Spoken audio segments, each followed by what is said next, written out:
ॐ अस्य श्री अर्गलास्तोत्रमन्त्रस्य विष्णुऋषिः अनुष्टुप् छन्दः श्रीमहालक्ष्मीर्देवता श्रीजगदम्बापीतये सप्तशती पाठाङ्गत्वेन जपे पाठे विनियोगः। ॐ नमः चण्डिकायै। मार्कण्डेय उवाच ॐ जयत्वं देवी चामुण्डे जय भूतात्रिहारिणे जय सर्वगते देवे कालरात्रे नमोऽस्तुते।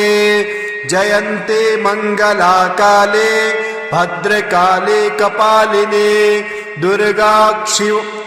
दुर्गा शिवा क्षमा धात्रे स्वाहा स्वधा नमोऽस्तुते। मधुकैटभ विधुवंशे विधात्रे वरदे नमः। रूपं देहि जयं देहि यशो देहि दिशो जहि। महिषासुर निर्णासे भक्त्यानां सुखदे नमः। रूपं देहि जयं देहि यशो देहि दिशो जहि। धूम्रनेत्रवधे देवे धर्मकामार्थदायिने। रूपं देहि जयं देहि यशो देहि दिशो जहि। रक्तबीजवधे देवे चण्डमुण्डविनाशिने। रूपं देहि जयं देहि यशो देहि दिशो जहि। निशुम्भ शुम्भ निर्नाशे त्रैलोक्य शुभदे नमः। रूपं देहि जयं देहि यशो देहि दिशो जहि। वन्दितां गिरियुगे देवे सर्वसौभाग्यदायिने। रूपं देहि जयं देहि यशो देहि दिशो जहि। अचिन्त्य रूप चरिते सर्वशत्रुविनाशिने। रूपं देहि जयं देहि यशो देहि दिशो जहि। न तेभ्यः सर्वदा भक्त्या चापर्णे दुरितापहे। रूपं देहि जयं देहि यशो देहि दिशो जहि। स्तुवद्भ्यो भक्तिपूर्वां त्वां चण्डिके व्याधिनाशिने। रूपं देहि जयं देहि यशो देहि दिशो जहि। चण्डिके सततं ये त्वा मर्चयन्ते न भक्तितः। चण्डिके सततं युद्धं जयन्ते पापनाशिने। रूपं देहि जयं देहि यशो देहि दिशो जहि। देहि सौभाग्यमारोग्यं देहि मे परमं सुखं। रूपं देहि जयं देहि यशो देहि दिशो जहि। विदेहि देवि कल्याणं विदेहि विपुलां श्रियं। रूपं देहि जयं देहि यशो देहि दिशो जहि। विदेहि दूषितां नाशं विदेहि बलमुच्यके। रूपं देहि जयं देहि यशो देहि दिशो जहि। सुरासुरशिरोरत्ना निद्गृष्टचरणाम्बिके। रूपं देहि जयं देहि यशो देहि दिशो जहि। विद्यावन्तं यशस्वन्तं लक्ष्मीवन्तं जनं कुरु। रूपं देहि जयं देहि यशो देहि दिशो जहि। देवे प्रचण्ड दौर्दण्डा दैत्यदर्प विनाशिने। रूपं देहि जयं देहि यशो देहि दिशो जहि। प्रचण्ड दैत्य दर्पग्ने चण्डिके प्रणताय मे। रूपं देहि जयं देहि यशो देहि दिशो जहि। चतुर्भुजे चतुर्वक्त्रा संस्तुते परमेश्वरे। रूपं देहि जयं देहि यशो देहि दिशो जहि। कृष्णेन संस्तुते देवे सस्वद्भक्त्या सदाम्बिके। रूपं देहि जयं देहि यशो देहि दिशो जहि।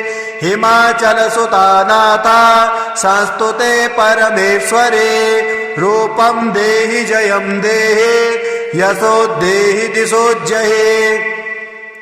इंद्रियाणि पति सद्भावा पूजिते परमेश्वरे रूपं देहि जयं देहि यशो देहि दिशो जये देवे भक्तजनोद्यामा दत्तानन्दोद अम्बिके रूपं देहि जयं देहि यशो देहि दिशो जये भार्यां मनोरमां देहि मनोवृत्तानुसारणे रूपं देहि जयं देहि यशो देहि दिशो जये तारणीं दुर्ग संसार सागरस्याचलोद्भवे रूपं देहि जयं देहि यशो देहि दिशो जये इदं स्तोत्रं पठित्वा तो महास्तोत्रं पठेन्नरः स तु सप्तशती सांख्या वरमाप्नोति दुर्लभम् इति मार्कण्डे पुराणे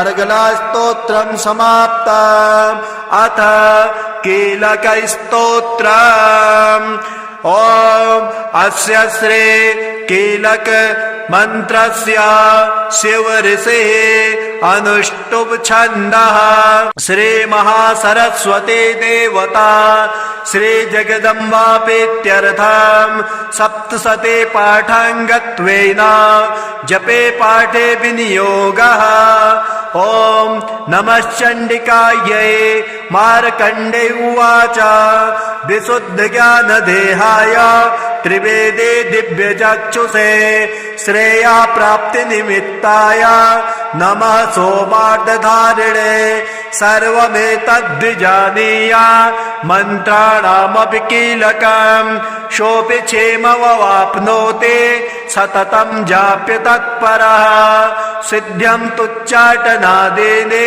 कर्माणि सकलान्यपि एतेन स्तुवतां देवे स्तोत्रवृद्धेन भक्तितः न मन्त्रो नौषधं तस्य न किञ्चिदपि विद्यते विना जापेन सिद्ध्येतु सर्वमुच्चाटनादिकम् समग्राण्यपि सेत्स्यन्ते लोकसङ्कामिमां हरः कृत्वा निमन्त्रयामास सर्वमेवमिदं शुभम् स्तोत्रं वै चण्डिकायास्तु तच्च गुप्तं चकारसः समाप्नोति स पुण्येन तां यथावनिमन्त्रणाम् सोऽपि क्षेममवाप्नोति सर्वमेवं न संशयः कृष्णायां वा चतुर्दष्टाम् मष्टम्यां वा समाहितः ददाते प्रतिगृह्णाते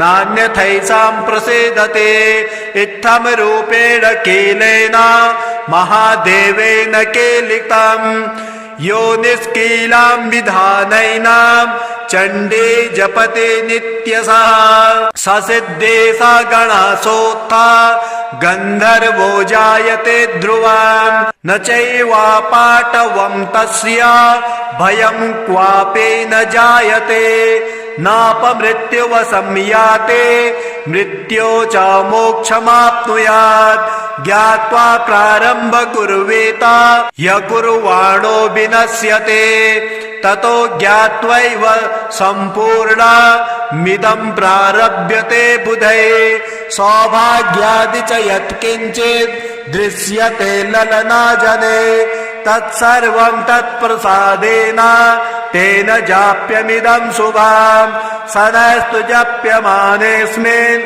स्तोत्रे सम्पतिरुच्यते भवत्येव समग्रापि ततः प्रारभ्यमेव तत् ऐश्वर्यं यत्प्रसादेन सौभाग्यारोग्यमेव च शत्रुहानि परो मोक्षः स्तूयते सा न किञ्जनैः चण्डिका हृदयेनापि यः स्मरेत् सततं नरः हृदं काममवाप्नोति हृदि देवी सदा वसेत् अग्रतो मु महादेव कृतं कीलकवारणम् निष्कीलश्च तथा कृत्वा पठितव्यं समाहितैः इति भगवत्याः कीलकस्य स्तोत्रम् सिद्धकुञ्जिका स्तोत्रम् श्री गणेशाय नमः। ॐ अस्य श्री कुञ्जिका स्तोत्रमन्त्रस्य सदा शिवऋषिः अनुष्टुप् छन्दः श्री त्रिगुणात्मिका देवता ॐ ऐं बीजम् ॐ ह्रीं शक्तिः ॐ क्लीं कीलकम् मम सर्वाभीष्टसिद्ध्यर्थे जपे विनियोगः।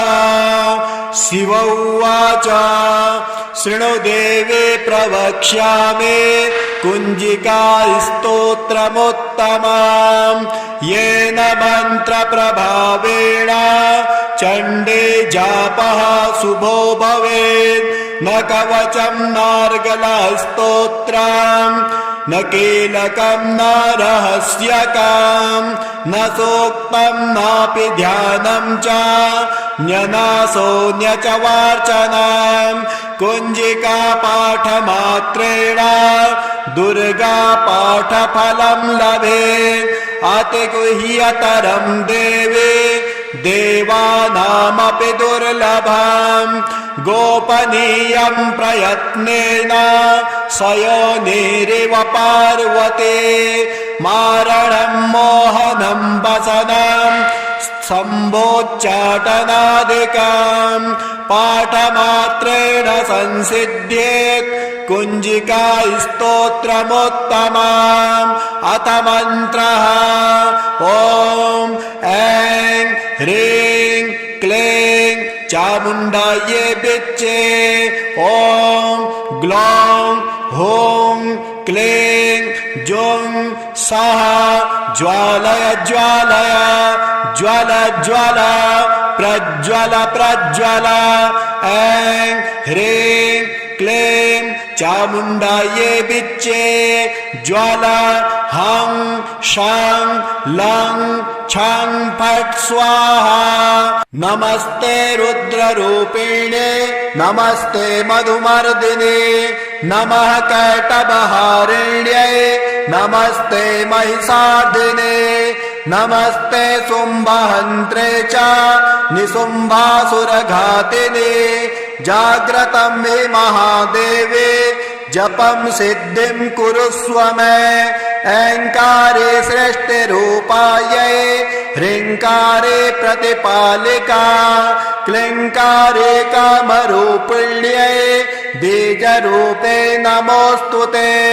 चामुण्डा चण्डघाते च यङ्कारे वरदायिने विच्चे चाभयदानित्यां नमस्ते मन्त्ररूपिणे द्रां द्रीं द्रुं दुर्जटे पत्नी वां वें वं वागीश्वरे क्रां क्रीं क्रूं कुञ्जिका देवे स्रां श्रीं सुरुं मे शुभं कुरु। हुं हुं हुङ्काररूपिण्यै जं जं जम्भनादिने भ्रां भ्रीं भ्रूं भैरवी भद्रे भवान्यै ते नमो नमः। अं कं चां टं तं पं यं सं वें दुं ऐं वें हं छं धृजाग्रं धृजाग्रं त्रोटय त्रोटय दीप्तं कुरु कुरु स्वाहा। प्रां प्रीं प्रूं पार्वती पूर्णा क्रां क्रीं क्रूं केचरी तथा स्रां श्रीं श्रूं सप्तशती देव्या मन्त्रसिद्धिं कुरुष्व मे। इदं तु ते कुञ्जिका स्तोत्रं मन्त्रजागर्ति हेतवे अभक्तेनैव दातव्यं गोपेतं रक्ष पार्वते। यस्तु कुञ्जिकया देवे हीनां सप्तशते पठेत् न तस्य जायते सिद्धिर्रण्ये रोदनं यथा। सप्तश्लोके दुर्गा शिव उवाच देवी त्वं भक्तसुलभे सर्वकार्यविधायिने कलौ हि कार्यसिद्ध्यर्थम् मुपायं ब्रूहि यत्नतः। देव्योवाच शृणु देवी प्रवक्ष्यामि कलौ सर्वेष्टसाधनम्। मया तवैव स्नेहेनाप्यावास्तु ते प्रकाशते। ॐ अस्य श्री दुर्गा सप्तश्लोके स्तोत्र महामन्त्रस्य नारायण ऋषिः अनुष्टुपादीनि छन्दांसि श्री महाकाले महालक्ष्मी महासरस्वत्यो देवताः श्री दुर्गापेत्यर्थम् सप्तश्लोके दुर्गा पाठे विनियोगः। ज्ञानीनामपि चेतांसि देवी भगवते हि सा बलादाकृष्य मोहाय महामाया प्रयच्छते। दुर्गे स्मृता हरसि भीतिमशेषजन्तोः स्वस्थै स्मृता मतिमतीव शुभां ददासि। दारिद्र्यदुःखभयः ऋणिका त्वदन्या सर्वोपकारकरणा यशदार्धचित्ता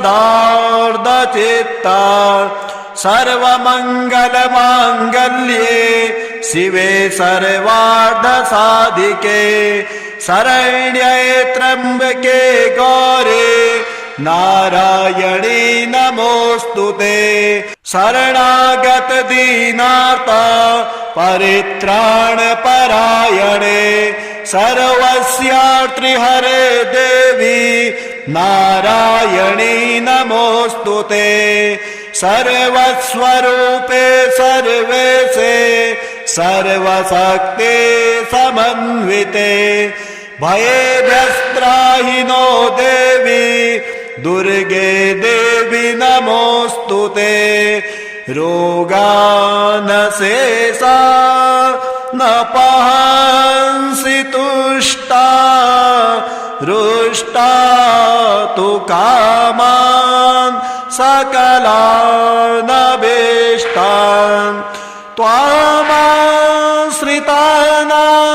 न विपन्नराणां त्वामाश्रिताया श्रयतां प्रयान्ते। सर्वबाधाप्रशमनं त्रैलोक्यस्याखिलेश्वरी एवमेव त्वया कार्यमस्मद्वैरिविनाशनम्।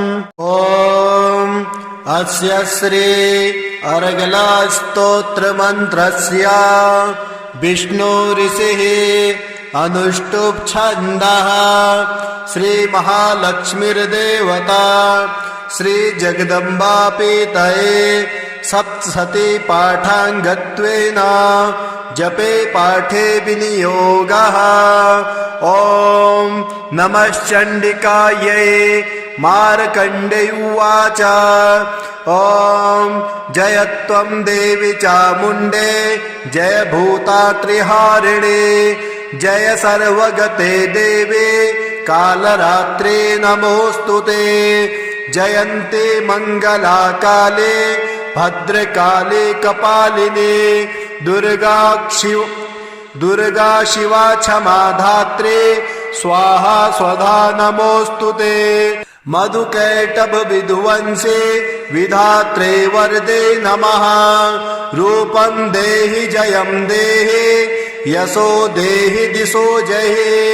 महिषासुर निर्णासे भक्त्यानां सुखदे नमः।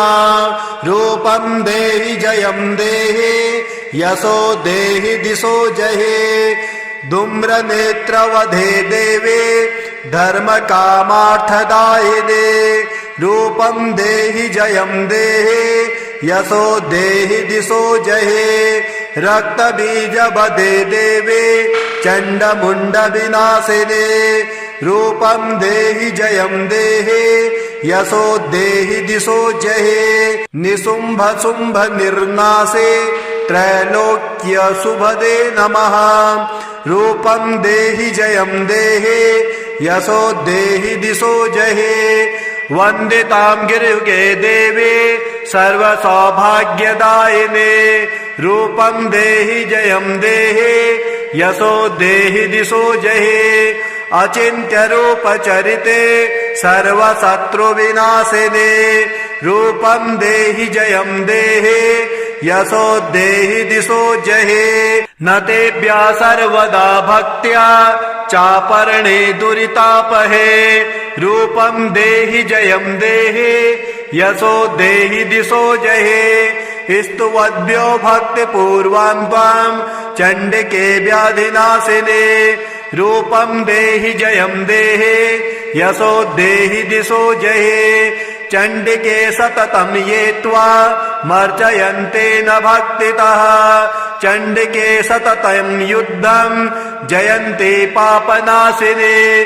रूपं देहि जयं देहि यशो देहि दिशो जहे। देहि सौभाग्यमारोग्यं देहि मे परमं सुखं। रूपं देहि जयं देहि यशो देहि दिशो जहे। विदेहि देवि कल्याणं विदेहि विपुलां श्रियं। रूपं देहि जयं देहि यशो देहि दिशो जहे। विदेहि दूषितां नाशं विदेहि बलमुच्चके। रूपं देहि जयं देहि यशो देहि दिशो जहे। सुरासुरशिरोरत्ना निद्गृष्ट चरणाम्बिके। रूपं देहि जयं देहि यशो देहि दिशो जहे। विद्यावन्तं यशस्वन्तं लक्ष्मीवन्तं जनं कुरु। रूपं देहि जयं देहि यशो देहि दिशो जहे। देवे प्रचण्ड दौर्दण्डा दैत्य दर्प विनाशिने। रूपं देहि जयं देहि यशो देहि दिशो जये। प्रचण्ड दैत्य दर्पग्ने चण्डिके प्रणताय मे। रूपं देहि जयं देहि यशो देहि दिशो जहे। चतुर्भुजे चतुर्वक्त्रा संस्तुते परमेश्वरे। रूपं देहि जयं देहि यशो देहि दिशो जहे। कृष्णेन संस्तुते देवी सस्वद्भक्त्या सदाम्बिके। रूपं देहि जयं देहि यशो देहि दिशो जहे। हिमाचलसुता नाथा संस्तुते परमेश्वरे। रूपं देहि जयं देहि यशो देहि दिशो जहे। इंद्रियाणि पतिसद्भावा पूजिते परमेश्वरे। रूपं देहि जयं देहि यशो देहि दिशो जहे। देवे भक्तजनोद्यामा दत्तानन्दोद अम्बिके।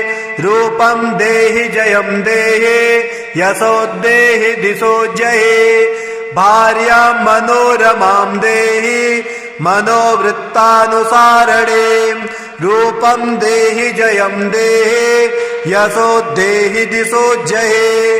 तारणीं दुर्ग संसारा सागरस्याचलोद्भवे।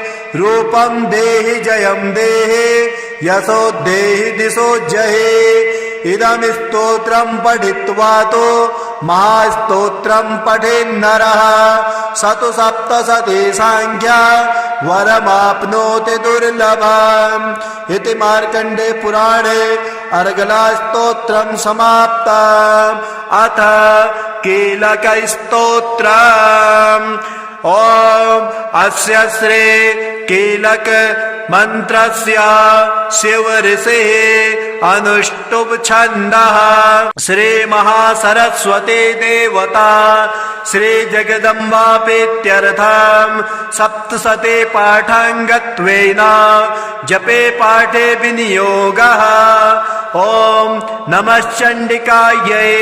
मार्कण्डे उवाच विशुद्धज्ञानदेहाय त्रिवेदे दिव्यचक्षुषे श्रेया प्राप्तिनिमित्ताय नमः सोमार्धधारिणे सर्वमेतद्विजानीया मन्त्राणामपि कीलकम् सोऽपि क्षेममवाप्नोति सततं जाप्य तत्परः सिद्ध्यं तुच्चाटनादेने कर्माणि सकलान्यपि एतेन स्तुवतां देवे स्तोत्रवृद्धेन भक्तितः न मन्त्रो नौषधं तस्या न किञ्चिदपि विद्यते विना जापेन सिद्ध्येतु सर्वमुच्चाटनादिकम् समग्राण्यपि सेत्स्यन्ते लोकसङ्कामिमां हरः कृत्वा निमन्त्रयामास सर्वमेवमिदं शुभम् स्तोत्रं वै चण्डिकायास्तु तच्च गुप्तं चकारसः समाप्नोति स पुण्येन तां यथा वनिमन्त्रणाम् सोऽपि क्षेममवाप्नोति सर्वमेवं न संशयः कृष्णायां वा चतुर्दष्टाम् अष्टम्यां वा समाहितः ददाते प्रतिगृह्णाते नान्यथैषां प्रसीदते इत्थं रूपेण कीलेन महादेवेन कीलितम् यो निष्कीलां विधानैनां चण्डे जपते नित्यशः ससिद्धे स गणसोत्था गन्धर्वो जायते ध्रुवम् न चैवापाटवं तस्य भयं क्वापि न जायते नापमृत्युवशं याते मृत्यो च मोक्षमाप्नुयात् ज्ञात्वा प्रारम्भ कुर्वेत य कुर्वाणो विनश्यते ततो ज्ञात्वैव सम्पूर्णमिदं प्रारभ्यते बुधे सौभाग्यादि च यत्किञ्चित् दृश्यते ललनाजने तत्सर्वं तत्प्रसादेन तेन जाप्यमिदं शुभम् सदस्तु जप्यमानेऽस्मिन् स्तोत्रे सम्पतिरुच्यते भवत्येव समग्रापि ततः प्रारभ्यमेव तत् ऐश्वर्यं यत्प्रसादेन सौभाग्यारोग्यमेव च शत्रुहानि परो मोक्षः स्तूयते सा न किञ्जनैः चण्डिका हृदयेनापि यः स्मरेत् सततं नरः हृदं काममवाप्नोति हृदि देवी सदा वसेत् अग्रतो मु महादेव कृतं कीलकवारणम् निष्कीलश्च तथा कृत्वा पठितव्यं समाहितैः इति भगवत्याः कीलकस्य स्तोत्रम् सिद्धकुञ्जिका स्तोत्रम् श्रीगणेशाय नमः। ॐ अस्य श्री कुञ्जिका स्तोत्र मंत्रस्य सदाशिव ऋषिः अनुष्टुप् छन्दः श्री त्रिगुणात्मिका देवता ॐ ऐं बीजम् ॐ ह्रीं शक्तिः ॐ क्लीं कीलकम् मम सर्वाभीष्टसिद्ध्यर्थे जपे विनियोगः। शिव उवाच शृणु देवे प्रवक्ष्यामि कुञ्जिका स्तोत्रमुत्तमम्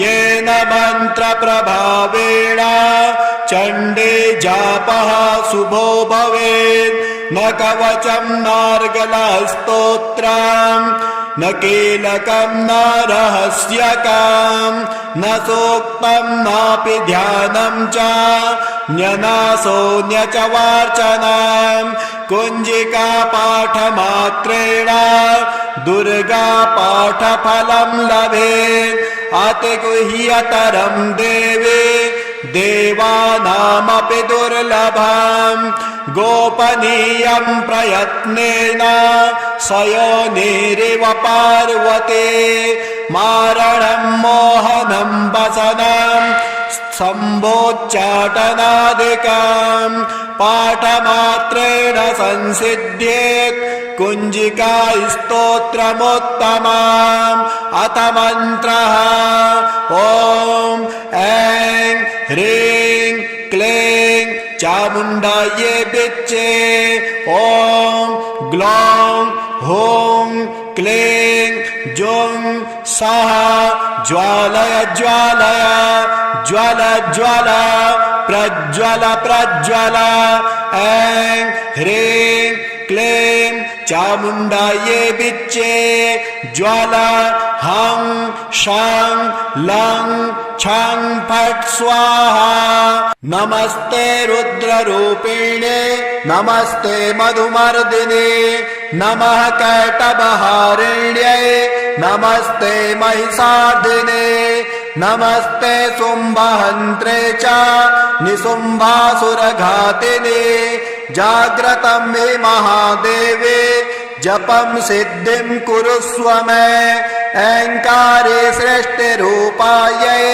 ह्रीङ्कारे प्रतिपालिका क्लीङ्कारे कामरूपिण्यै बीजरूपे नमोऽस्तु ते चामुण्डा चण्डघाते च यङ्कारे वरदायिने विच्चे चाभयदा नित्याम् नमस्ते मन्त्ररूपिणे द्रां द्रीं ध्रुं धुर्जटे पत्नी वां वें वों वागीश्वरे क्रां क्रीं क्रूं कुञ्जिका देवे स्रां श्रीं सुरुं मे शुभं कुरु हुं हुं हुंकाररूपिण्यै जं जं जम्भनादिने भ्रां भ्रीं भ्रूं भैरवी भद्रे भवान्यै ते नमो नमः आं कां चां तां तां पां yang sang वें दों ऐं वें हं चां